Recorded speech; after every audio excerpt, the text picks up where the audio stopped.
Everyone, it's us, and this is, I guess, Syndra's mini rework. So, obviously, Syndra, I have not read any of this yet. I understand that it's on my screen, but I genuinely haven't read it. So, first and foremost, I guess I should say that Syndra has been problematic pretty much since her inception, where the very nature of her kit means that she's a stat checker because her functionality, utility-wise, is not reliable enough unless she has damage. The AoE, you know, everything being tied to, like, getting the points to 5 levels so that she gets the evolve on her ability and whatnot, and then having utility that way, it's just, it's not reliable even as a mage support. There was definitely periods where she was able to do many things. She was able to go mid, ADC, support, and jungle even. She was one of the best junglers, I think, in Season 9 or 10.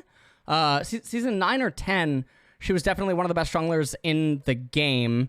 And then, obviously, that ended up getting changed. So, Syndra has been problematic because she's a stat checker. And because she's a stat checker, it means that she usually comes into the meta when other champions can't contest her.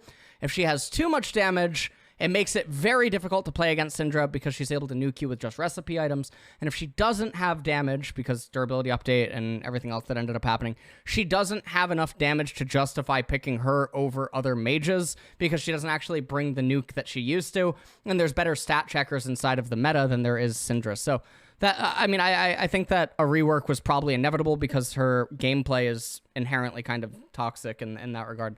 Transcendence P.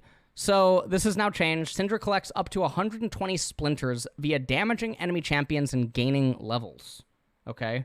Splinters of Wrath enhance Syndra and her abilities. Syndra restores 20 to 215 based on level, 1 to 18. What?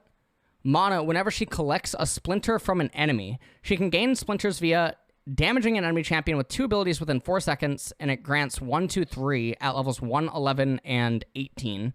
Splinter's 8-second cooldown per target. Okay, so I mean it syncs up pretty much with like Comet, well, not Electrocute, but like Comet, Airy, those types of things. Leveling up grants Syndra 5 Splinters of Wrath. I don't know what Splinters of Wrath are. Okay. That's okay. I thought it was just Splinters and then Wrath was its own subtype, but okay. Killing a Canyon minion grants 1 Splinter of Wrath. Okay, so I mean, so she'll actually hit 120 reasonably quick. I mean, just by the time she's level 11, she gets 55, and then with the amount of cannons and whatnot, she doesn't have to do too much to get to 120. At 120, Syndra gains 15% total ability power. That's not that difficult, but it sounds like they're trying to make her scale now. Ability icons also change with upgrade. Okay, so one of the keynotes here is that she doesn't get splinters off takedowns, or at least not that we've read. So it's not like Victor, where if you die to her early on, she just becomes turbo broken way quicker, and you have to sort of play against an unnatural power that she isn't balanced or designed around. At 120 splinters, Syndra, so where ends with that. Base health is going to be down by 30, that's fine. Cooldown 4 seconds to 7 seconds on Dark Sphere. Mana cost 40 to 80 to 40 to 60, so now it's more spammable. Sphere duration 6 seconds to 6.5, so the spheres linger a little bit more. 40 Splinters of Wrath. Okay. Dark Sphere can store 2 charges, 1 second cooldown between casts. Is the damage not up? What?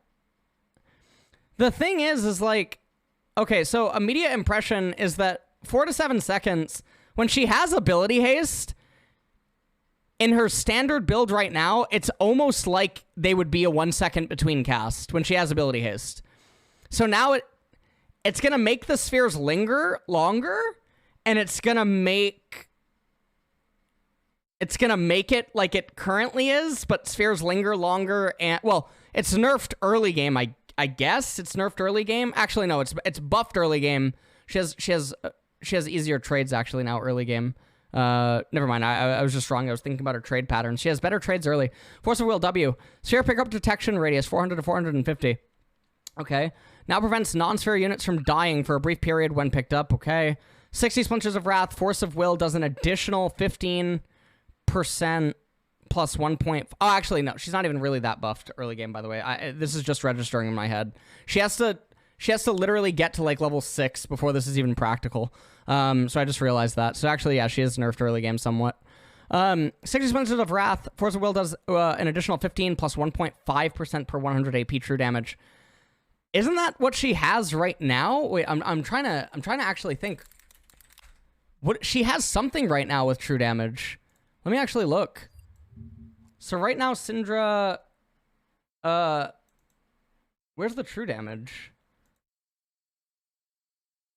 Okay. Yeah, Force of Will, 20% bonus true damage.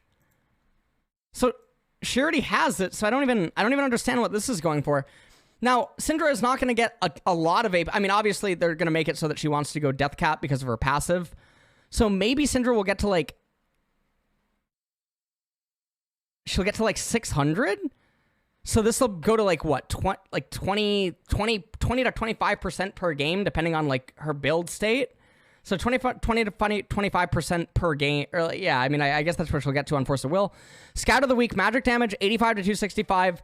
plus 60% AP to 75 to 235, but it loses ability power. But even though it loses 5% ability power, she gets 15% total AP, so it's still going to deal more damage, but it just has less base early. Scatter angle 34 to 56, cooldown 18 to 14 to 15, so it's even nerfed in that regard. Stun duration, well, they do make it so that the max rank is available earlier.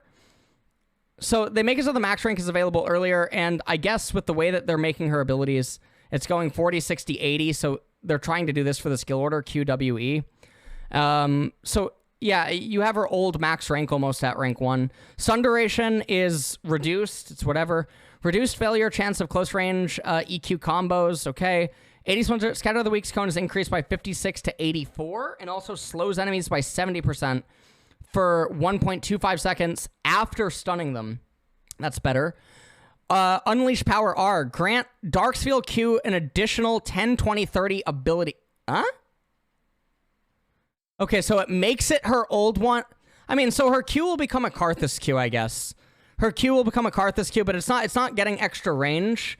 Damage per sphere, 90 to 190 plus 20% AP to 90 to 170 plus 17% AP. But again, she is going to have a lot more AP than she had before. And now 100 Splinters executes champions below 15% max health. Okay, so if the last one hits her... So her lethal range is actually higher than it would appear. This has some counterintuitive value with Shadow Flame, right? Because Shadow Flame is based on...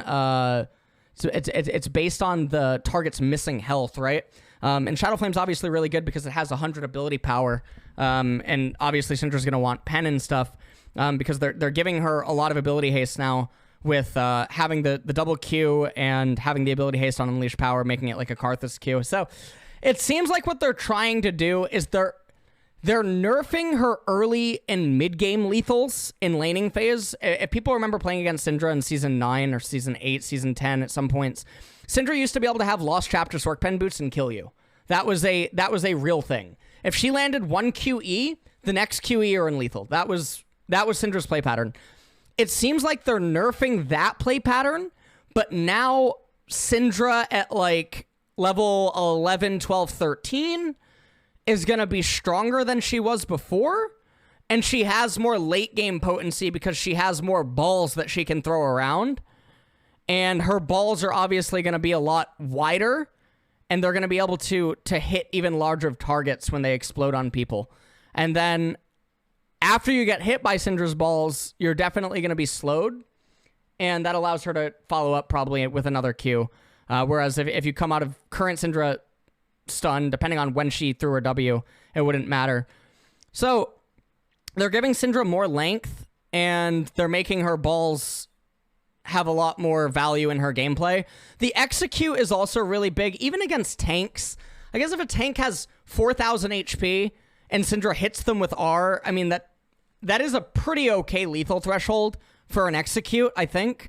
So I think that's pretty good. Even the 15% max HP against AD carries, that's going to mean that you're going to essentially have like 250 to 300 free damage on an AD carry, which I think is really insane, especially if this just goes through shields. All in all, I think the direction for Syndra is positive. They're keeping the problematic toxic version of her kit in line, with the changes, and they're allowing her to function in the later stages if you're skilled at her. Now she'll actually have the damage to be a control mage nuker, which right now there's not really any control mage nukers that I think exist in the game. Now, like, this is everything that Vex dreams of, to be totally honest. Vex is obvious. Well, Vex is kind of like a battle mage, but Vex is also very control-y. And so I think in that regard, the direction that they're taking Syndra is very good. And I'm very excited to play with Syndra's balls. I can't wait. I can't wait for that. I mean, Vel'Koz is a nuker if you walk into range to get hit by his knockup. I mean, yeah, then he nukes you. Veigar is a control mage that is a nuker, but obviously him and Syndra are gonna function very differently, I think. Syndra's also gonna have an easier time in some of the matchups that Veigar would have a lot of difficulty against. So I think, yeah, I mean, I'm really excited to, you know, see what Syndra can do. This is good. She's going on PBE, which means that she won't be at Worlds, but she'll be available for 12/19, which is cool. Hopefully Riot starts preseason earlier this year because 12/18 is a joke patch. If you guys have seen the previews, the meta for Worlds is going to be very, very odd, yeah.